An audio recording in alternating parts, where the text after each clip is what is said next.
तो चलिए आज भारत के दिल यानी मध्य प्रदेश के भूगोल को थोड़ा और करीब से समझते हैं। देखते हैं कि इस बड़े से राज्य की जमीन असल में बंटी हुई कैसे है। अच्छा, सबसे पहले एक बात समझना बहुत जरूरी है। मध्य प्रदेश सिर्फ एक राज्य नहीं है। ज्योग्राफिकली ये भारत के सबसे पुराने जमीनी हिस्से यानी प्रायद्वीपीय पठार का उत्तरी हिस्सा है। कह सकते हैं कि ये देश की नींव का एक बहुत बड़ा और पुराना हिस्सा है। तो यहीं पर एक बहुत जरूरी सवाल उठता है और ये सवाल ना अक्सर एग्जाम्स में भी आता है। इस विशाल राज्य को फिजिकली मतलब भौगोलिक रूप से कैसे बांटा गया है? क्या इसके 3 हिस्से हैं, 7 हैं या फिर 9? लेकिन इस बंटवारे को समझने से पहले ना एक शब्द है जिसे अच्छे से पकड़ लेते हैं, जो बार बार सुनने को मिलेगा, और वो है पठार। क्योंकि मध्य प्रदेश की ज्यादातर जमीन पठारी ही है। मतलब एकदम आसान भाषा में समझे तो पठार एक ऊंची फ्लैट जमीन होती है, एक टेबल की तरह। इसकी चोटी पहाड़ की तरह नुकीली नहीं होती, बल्कि ऊपर से सपाट होती है, और यही मध्य प्रदेश की सबसे बड़ी पहचान है। तो चलिए अब आते हैं मेन पॉइंट पर। भारत के ऑफिशियल ज्योग्राफिकल मैप के हिसाब से मध्य प्रदेश को मोटे तौर पर 3 बड़े बड़े हिस्सों में बांटा गया है। हाँ, बस ये नंबर याद रख लीजिए, 3। यही है राज्य के भूगोल का सबसे पहला और सबसे बड़ा डिवीजन। और ये है वो 3 मेन हिस्से, मध्य उच्च प्रदेश, सतपुड़ा पर्वत श्रृंखला और पूर्वी पठार। और आपको पता है, इनमें से जो मध्य उच्च प्रदेश है वो इतना बड़ा है कि अकेले ही राज्य का करीब करीब 2/3 हिस्सा कवर कर लेता है। ठीक है, तो ये तो हो गया सबसे ऊपर का बंटवारा। अब जरा एक लेवल और नीचे चलते हैं और देखते हैं कि ये 3 मुख्य क्षेत्र आगे और कैसे टूटते हैं। और यहीं पर आता है सबसे जरूरी पॉइंट। वो जो 3 मेन हिस्से थे ना, उनके अंदर टोटल 7 अलग अलग उप विभाग हैं। तो 3 मेन और उनके अंदर 7, यही है पूरा स्ट्रक्चर। और देखिए, ये स्लाइड इस पूरे स्ट्रक्चर को कितने बढ़िया तरह से समझाती है। साफ साफ दिख रहा है कि कैसे मध्य उच्च प्रदेश के अंदर 5 हिस्से हैं, जबकि सतपुड़ा और पूर्वी पठार में 1-1। बस यही है वो 3 में 7 का फॉर्मूला जिसके बारे में हम बात कर रहे थे।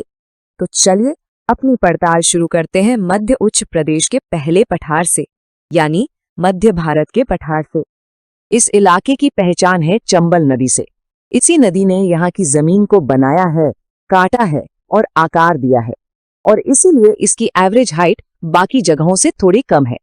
यहाँ के मौसम का मिजाज थोड़ा अलग है, मतलब गर्मी भी जबरदस्त और सर्दी भी जबरदस्त।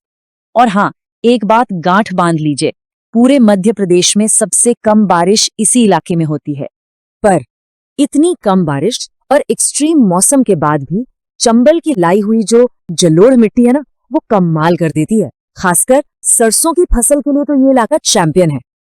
अच्छा, अब यहाँ से आगे बढ़ते हैं इसके पड़ोसी बुंदेलखंड के पठार की तरफ, जिसका इतिहास भी तगड़ा है और जमीन भी। सोचिए, ये पठार बना है पृथ्वी की कुछ सबसे पुरानी और सबसे सख्त चट्टानों से, ग्रेनाइट और नीस से। और इसी वजह से यहाँ हमें सिद्ध बाबा जैसी ऊंची चोटियां भी मिलती हैं।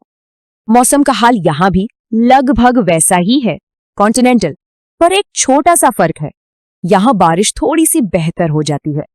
लेकिन असली मजा तो यहाँ के खनिजों में है।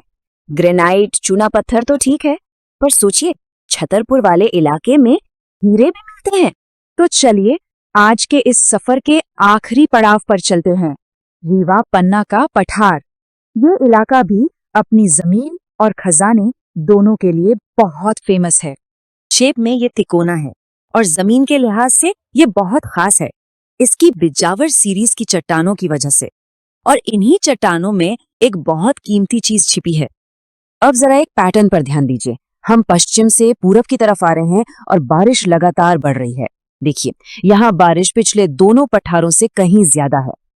और हाँ, ये वही कीमती चीज है जिसकी हम बात कर रहे थे, हीरा। ये पठार पूरे भारत में डायमंड्स का सबसे बड़ा सोर्स है। तो कुल मिलाकर आज की सबसे बड़ी टेकअवे क्या है? वो है ये 3x7 का स्ट्रक्चर।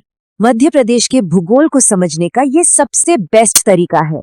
3 मेन रीजन और उनके अंदर 7 सब डिवीजन। तो आज हमने सेंट्रल हाईलैंड्स के 3 हिस्सों को तो देख लिया, पर ये तो बस शुरुआत है। अभी तो मध्य प्रदेश का सबसे बड़ा पठार यानी मालवा का पठार और सतपुड़ा की ऊंची ऊंची पहाड़ियां बाकी है, उनके क्या राज है, ये जानेंगे हम अगले हिस्से में।